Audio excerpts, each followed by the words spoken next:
Do you struggle with the math part of chemistry, or dimensional analysis as your teacher might call it? I'm going to help you a little bit by breaking down a really quick problem that hopefully will make it a bit simpler. All right, so in this practice problem, we're converting 60 seconds into minutes. So of course we know that there are 60 seconds in 1 minute. However, this is how we're going to walk through this through dimensional analysis.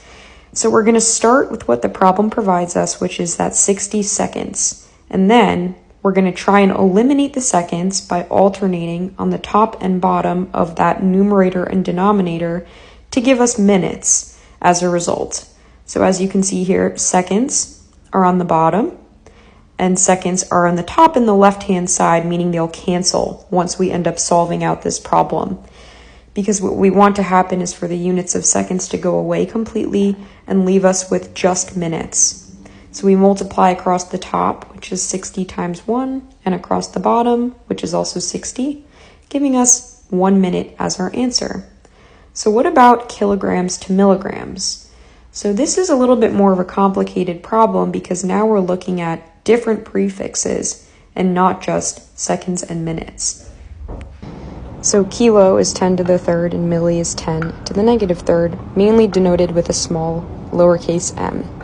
So like the previous problem, we want kilograms to cancel and milligrams to end up being the result. However, we're going to have to take a pit stop at that central unit of just plain old grams.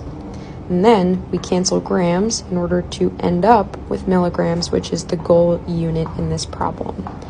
So everything that we want to cancel should alternate on the top and the bottom, and then we fill in our prefixes as we memorize them. So 10 to the negative third and 10 to the third for million kilo. And then we just make sure everything will cancel appropriately in terms of our units, multiply everything across the top there, and then everything across the bottom as well to give us one final answer in just plain old milligrams. So as you can see, this is going to result as a very large number, which makes sense because milligrams are quite small and kilograms are quite large. So this is our final answer, and if you enjoyed this video, please save it and like it. Thank you.